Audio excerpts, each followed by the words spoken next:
আমন্ত্রণ Bangladesh spine orthopaedic হাসপাতাল সুস্থ মেরুদণ্ড অনুষ্ঠানে। প্রিয় দর্শক, আপনাদের সাথে আছি আমি ডাক্তার অর্থি চক্রিফ। পিএলআইডি কিংবা সায়াটিকা আমাদের দেশের প্রেক্ষাপটে বহুল প্রচলিত একটি জটিলতা। একটা সময় পর্যন্ত সায়াটিকার অপারেশন করার কথা মাথায় এলে দেখা যেত তীব্র সময়ে যন্ত্রণা ভোগ করা কিংবা দীর্ঘ সময় হাসপাতালে থাকা এবং সেই সাথে বড় একটি কাটা। তবে প্রযুক্তির অত্যাধুনিকতায় চিকিৎসা বিজ্ঞানে এসেছে সম্পূর্ণ নতুন দিগন্ত। আমরা চাইলে ছোট্ট একটি ছিদ্রের মাধ্যমে পিএলআইডি কিংবা সায়াটিকার সফল অপারেশন করতে পারি। প্রিয় দর্শক, আজ আমরা কথা বলবো এই গুরুত্বপূর্ণ বিষয়টি নিয়ে এবং আলোচনা করবার জন্য স্টুডিওতে আমাদের সাথে উপস্থিত রয়েছেন একজন বিশেষ অতিথি।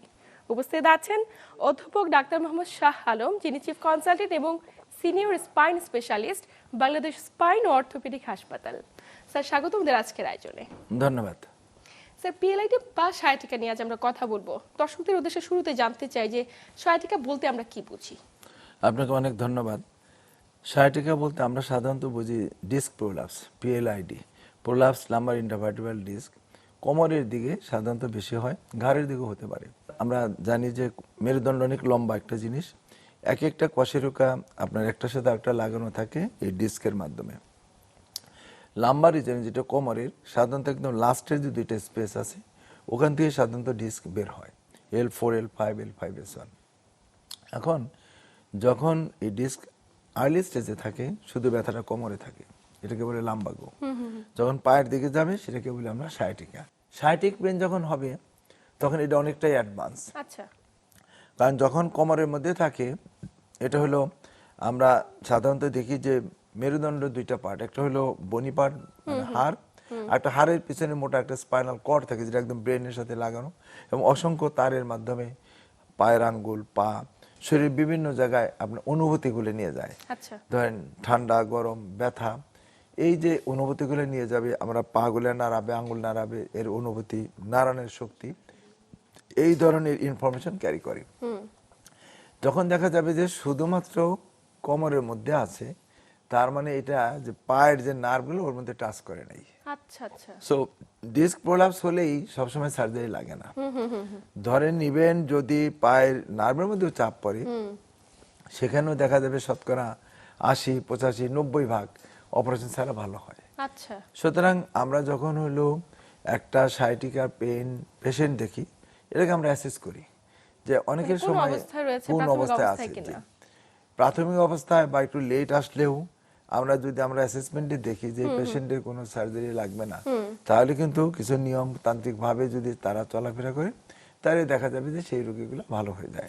এই যে চিকিৎসা পদ্ধতির মাধ্যমগুলো রয়েছে, মেডিসিন কিংবা সার্জারি, এগুলো সম্পর্কে জানবো, কিন্তু তার আগে একটু জানতে চাই যে সায়াটিকা কি কারণে একজন ব্যক্তি আক্রান্ত হয়ে থাকে, মানে আক্রান্তের ঝুঁকিতে কারা রয়েছে? আপনাকে ধন্যবাদ। সাধারণত এই ডিস্কগুলো যখন ইয়াং বয়সের ডিস্ক, এই ডিস্কের মধ্যে অনেক বেশি পরিমাণ পানি জাতীয় জিনিস থাকে বেশি।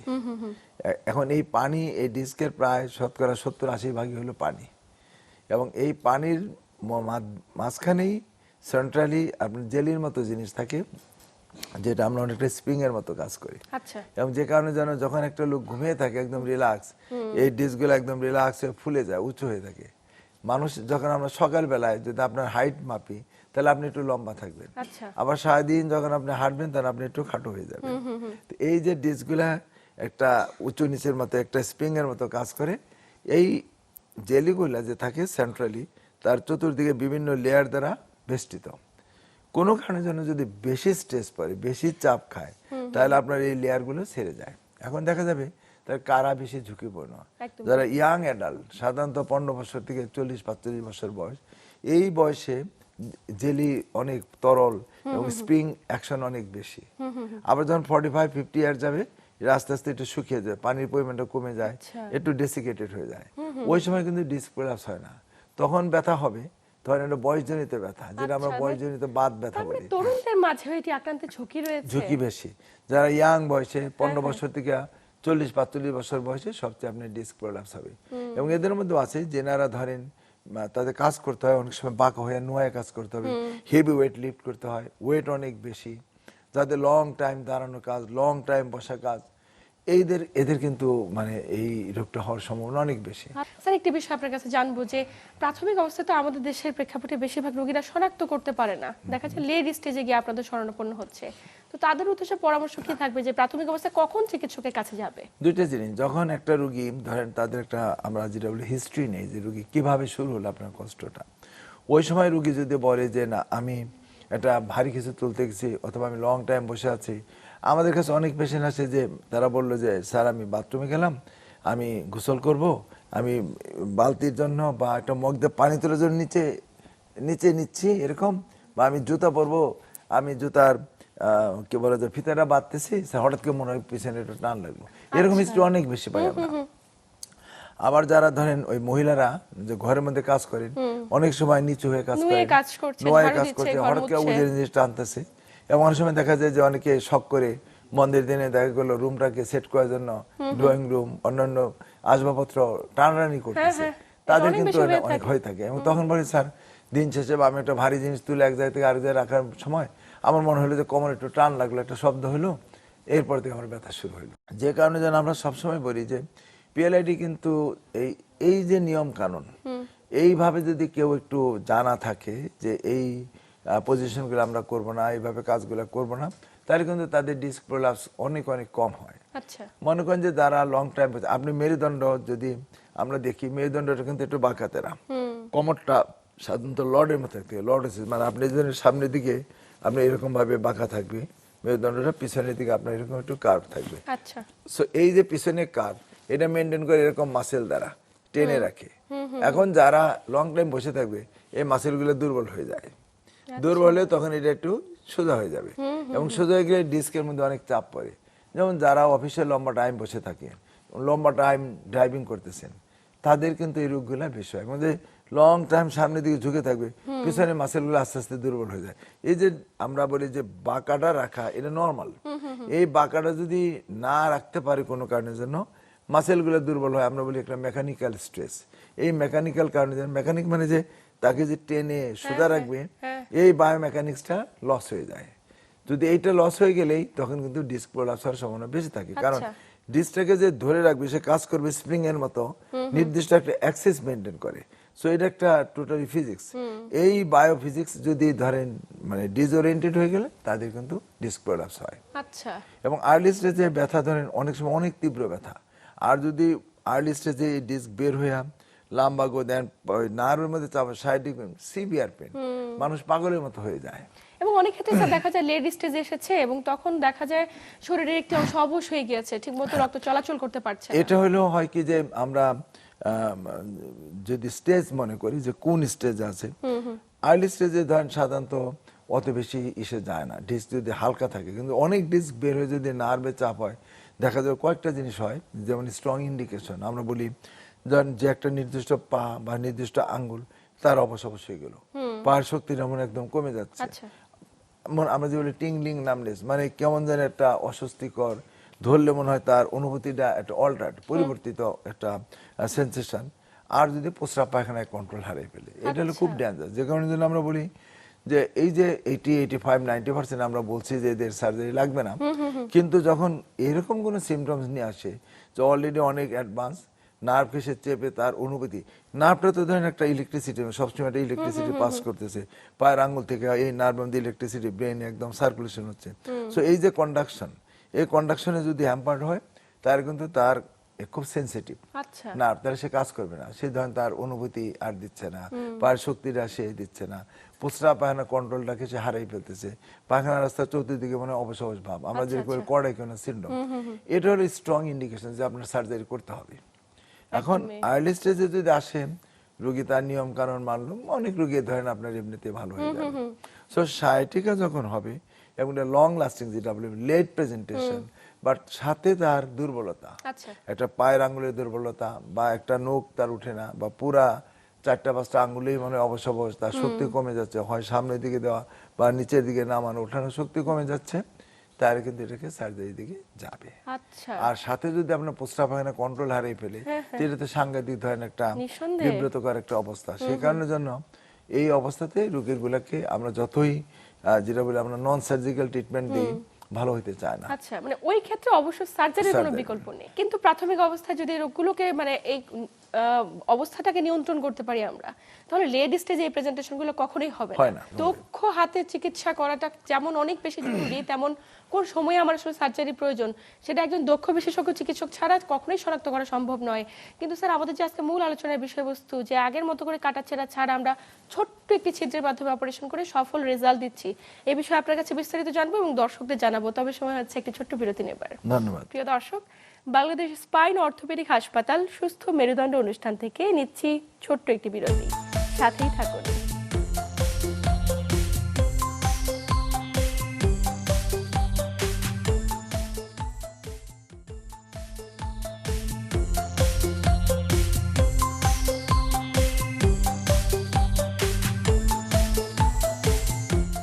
প্রিয় দর্শক, বিরতির পর আবার সবাইকে স্বাগত জানাচ্ছি বাংলাদেশ স্পাইন অর্থোপেডিক হাসপাতাল সুস্থ মেরুদণ্ড অনুষ্ঠানে।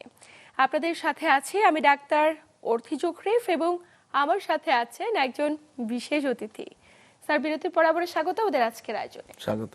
বিরতির আগে কথা বলছিলাম যে ছিদ্র করে কিভাবে পিএলআইডি সফল অপারেশন করা যায়, যেটি আগে আমরা কাটাছেঁড়া করতাম, দীর্ঘ সময় হাসপাতালে থাকতাম। এই যে একটি ম্যাজিক্যাল পরিবর্তন কিংবা চিকিৎসা বিজ্ঞানের নতুন প্রযুক্তি, এটা সম্পর্কে আপনার মুখে বিস্তারিত জানবো। ধন্যবাদ। এটা হলো যে আমরা তো আসলে আগে কাটাছিড়া করতাম, একসময় তো অনেক বড় করে কাটতো, আস্তে আস্তে ছোট হয়ে আসছে। আমরা ছোট করে কেটে আবার মাইক্রোস্কোপ দিয়ে আমরা সার্জারি করতাম। এখন হলো একদম ছোট্ট ছিদ্র, লেস দেন 1 সেন্টিমিটার, 1 সেন্টিমিটারও ছোট একটা ছিদ্র দিয়ে এই এন্ডোস্কোপ আমরা যেটা করি, এটা ধরেন এই যে ছোট্ট ছিদ্রের মধ্যে লাইট থাকবে, দেন ক্যামেরা থাকবে, পানি ওয়াটার সোর্স থাকবে, নমসেন, আবার আমরা কাজ করব, এই জিনিসও থাকে। অতগুলা জিনিস, 4-5টা জিনিস সমন্বয়ে এই লেস দেন 1 সেন্টিমিটারের মধ্যে একটা জিনিস এন্ডোস্কোপ যাবে। এবং কাটার কোনো নাই, অনেক সময় আমরা স্টিচ দেই না, একটা দিলেও একটা স্টিচ দেই, ভিতরে কোনো সেলাই টেলাই করতে হয় না। রোগীর সুবিধা হলে আজকে অপারেশন করলে কালকে চলে যেতে পারে। অনেক সময় সে যে যদি সকালে অপারেশন করে যায়, সন্ধ্যায় রোগী চলে যায়। স্যার, এই যে অত্যাধুনিক চিকিৎসা পদ্ধতি, এমন কি কোনো রোগী আছে আপনারা অপারেশন করেছেন আমরা একটু দেখতে হ্যাঁ, চাই? আমাদের আছে এরকম। যেমন এই যে এই পেশেন্টটা আমরা ডিস্কেক্টমি আমরা করছিলাম একটা পেশেন্টের, দেন এক্সরে করলে কিন্তু দেখা যায় যে খুব ভালো। আমরা এটা একটু দেখি যে এই ডিস্ক বের হয়ে গেলে হাড়টাকে নড়াচড় হয় কিনা, আমরা ইনস্টেবিলিটি, আচ্ছা আচ্ছা। এরকম হলে কিন্তু শুধু ডিস্ক ফেল হয় না, তখন আমরা আবার ফিউশন করি, রড স্ক্রু লাগাই।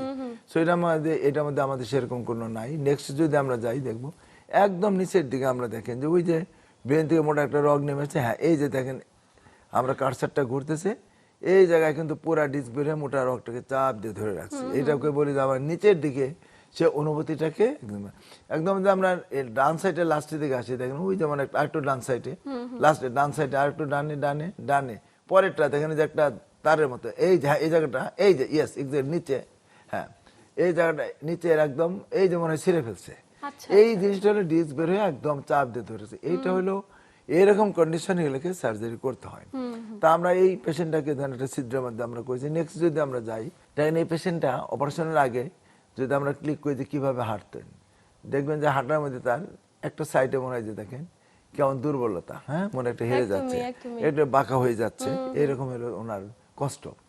এই পেশেন্টগুলোকে ধরেন আমাদের কাটাছেঁড়া করি, মিনিমাম 7 থেকে 8 দিন রাখতে হয়, 3-4 দিনের আগে ছাড়া যায় না। দেন এই রোগীর জন্য আমরা অপারেশন করে ছিদ্রকে দেখেন এখন হাঁটতেছে, বাহ, এটা কি অপারেশনের কতদিন পরে? একদিন পরেই, পরের দিন উনি হাঁটতেছেন এবং তার হাঁটার স্পিড বাড়ছে, সে নর্মাল। এই যে অনেক সময় আমরা বেল্ট দেই না, রোগী একটু কমফোর্টেবল ফিল করে, সাইকোলজিক্যালি হয়।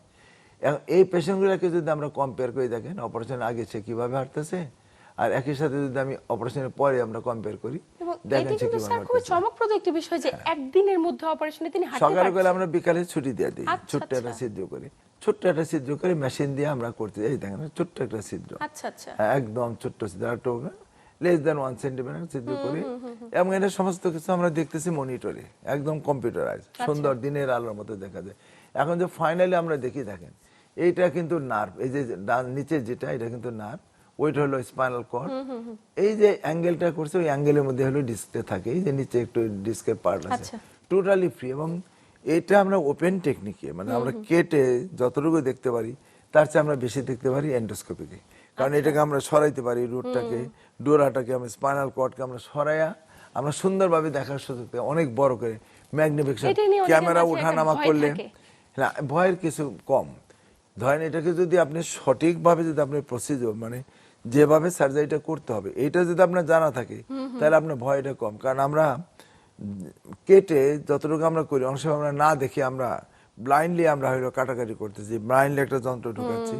বাট এটার এন্ডোস্কোপির মানে প্রিন্সিপালি হইলো যে আপনি দেখে তারপরে সব করতে হবে। আচ্ছা। আগে দেখবেন চোখের মধ্যে মনিটরে দেখবেন, দেন আপনি আর কাটাকাটি সরানো সব বাহ। না দেখে কিছু করেন না। এটা কোনো ব্লাইন্ড টেকনিক না, ব্লাইন্ড হইলে পরেই ঝামেলা। এবং মনিটরে খুব স্পেসিফিক ভাবে দেখা একদম যায় স্পেসিফিক প্রত্যেকটা নার্ভ সুন্দরভাবে একদম মানে কি বলা যায় ক্রিস্টাল ক্লিয়ার। আপনি দেখেন এই ছবিগুলো একদম এরকম, কিন্তু যখন আমরা কেটে দেখব এটা তো অনেক 10 গুণ ম্যাগনিফিকেশন করে আমাদেরকে দেখায়, এটা বড় সুবিধা। একদমই। যে কারণের জন্য আমি ক্যামেরাগুলো উঠানামা করি, অনেক বড় আমি দেখবো, দূরে গেলে একটু ছোট দেখবো। যে কারণের জন্য আমরা যেটা দেখতে চাই ওইটা একদম এন্ডোস্কোপটা আমরা ভিতরে ঢুকে ক্যামেরাটা দেখে দেন আমার ওয়ার্কিং পোর্ট দিয়ে আমার ওটাকে ফ্রি করে ফেলতেছি। একদমই। এটার মেইন প্রিন্সিপাল হলো যে আমার যে নার্ভটার মধ্যে চাপ আছে এই নার্ভটাকে ফ্রি করে দেওয়া। আচ্ছা। নার্ভটা ফ্রি হওয়া মানে সে তার স্বাভাবিক জীবনযাপন করতে ইলেকট্রিসিটি পাস করার মতো, ওই আপনার অনেকটা হলো এই টেলিফোনের কেবলের মতো। সো যখনই তার চাপ টাচ হয়েছে একদম যে লজ্জাবতী গাছের মতো আর কি, সে সেনসিটিভ, সে আর কাজ করবে না। ওটাকে সরাই নিলেন, সে ফ্রি হয়ে গেলে সে তার কাজ করবে। স্যার, এক্ষেত্রে অনেকের প্রশ্ন থাকে যে এভাবে অপারেশন করবে, অপারেশনের পরবর্তীতে আসলে সফলতার রেট কিরকম? আপনি তো নিয়মিত করছেন, দর্শকদের উদ্দেশ্যে কি বলতে চান? দুইটা জিনিস, যে অনেক সময় যদি ডিস্ক এমন থাকে যে অনেক বেশি পরিমাণ ভিতরে লুজ সম্পূর্ণ আসলো না, তখন কিন্তু এই পেশেন্টগুলো অনেক সময় সিমটমস থাকে। আচ্ছা। পিএলআইডি যখন আমরা এন্ডোস্কোপিক্যালি করি সবচেয়ে ভালো রেজাল্ট পাওয়া যায়। ধরেন অলরেডি একদম ডিস্ক বের হয়ে এসে নার্ভটাকে চাপ দিয়েছে একটা টুকরো, আমরা শুধু ওই টুকরাটা সরাই দিই আর ভিতরে আমরা কোনো কিছু না করি, এগুলো রেজাল্ট খুব ভালো। আচ্ছা আচ্ছা। কিন্তু দেখা গেল যে কিছুটা বের হয়ে আসছে, কিছুটা বের হয় নাই, আমরা এটাকে বের করে দিলাম ভিতর থেকে যতটুকু পারা যায়। কারণ এখানে অত বেশি নড়াচড়া করানো যায় না। আমরা যখন ওপেন করে করি অনেক সময় আমরা দেখি অনেক বেশি রিট্রাক্ট করি, রিট্রাক্ট মানে টেনে একদিকে সরাই দিই। মেশিন দিয়ে যখন করি আমরা অত বেশি সরাই না, কারণ অল্পতেই এতে 10 টাইমস আপনার হলো ম্যাগনিফিকেশন। সুতরাং আমার মনে হচ্ছে যে আমি আসলে অল্প দিচ্ছি, আমি যত দিই তার কিন্তু 10 গুণ বেশি আসলে সরাচ্ছি। আচ্ছা। যে কারণের জন্য আমরা এখানে বেশি ম্যানিপুলেট করার সুযোগ থাকে না। কিন্তু ওই যে প্রথমে বলছিলাম যে আমার কেস সিলেকশন, যে কোন কেসটা আসলে এন্ডোস্কোপির জন্য, সব কেস এন্ডোস্কোপির জন্য পারফেক্ট নয়। পারফেক্ট নয়। একদমই। সব পিএলআইডি এন্ডোস্কোপিক্যালি করা যাবে না। আচ্ছা আচ্ছা। এর হল মেইন প্রিন্সিপাল। সুতরাং যিনি সার্জারি করবেন ওনার ওইটুক আইডিয়া থাকতে হবে যে এটা কি আসলে এন্ডোস্কোপির জন্য মানে অ্যাপ্রোপ্রিয়েট কেস কিনা। একদমই। মানে এই জায়গাটাতে যদি অবশ্যই একজন চিকিৎসকের পাশাপাশি যিনি রোগী তিনি যদি অবশ্যই সিদ্ধান্ত নেন যে আমি দক্ষ হাতে করছি কিনা, আমি কোথায় করছি, তিনি আসলে সঠিক সিদ্ধান্ত নিতে পারছেন কিনা, রাইট, এক্স্যাক্টলি। এই বিষয়টি মেনে চলাটা খুব বেশি জরুরি। মানে এন্ডোস্কোপির সব পিএলআইডি সার্জারি এন্ডোস্কোপিক্যালি করা যাবে না। নিঃসন্দেহে। সিলেক্টেড কেসগুলো খুবই ভালো রেজাল্ট পাওয়া যাবে। একদমই। এটাই হোক আজকের এই আয়োজনের মূল মন্ত্র বা মূল তথ্য, যে অবশ্যই কার ক্ষেত্রে ছিদ্র করে অপারেশন করাতে হবে সেটা সিদ্ধান্ত নেবেন একমাত্র একজন দক্ষ বিশেষজ্ঞ চিকিৎসক। এবং বাংলাদেশ স্পাইন এবং অর্থোপেডিক হাসপাতাল এটি সফলতার সাথেই করছে এবং আমরা আন্তরিকভাবে কৃতজ্ঞ আপনাদের প্রতি যে আপনারা বাংলাদেশকে সামনের দিকে এগিয়ে নিয়ে যাচ্ছেন। স্যার, একদম আলোচনার শেষ প্রান্তে আপনাকে আন্তরিক ধন্যবাদ। প্রিয় দর্শক, এই ছিল আমাদের আজকের আয়োজন। এতক্ষণ সাথে থাকার জন্য সবাইকে আন্তরিক ধন্যবাদ। সবাই ভালো থাকুন, সুস্থ থাকুন।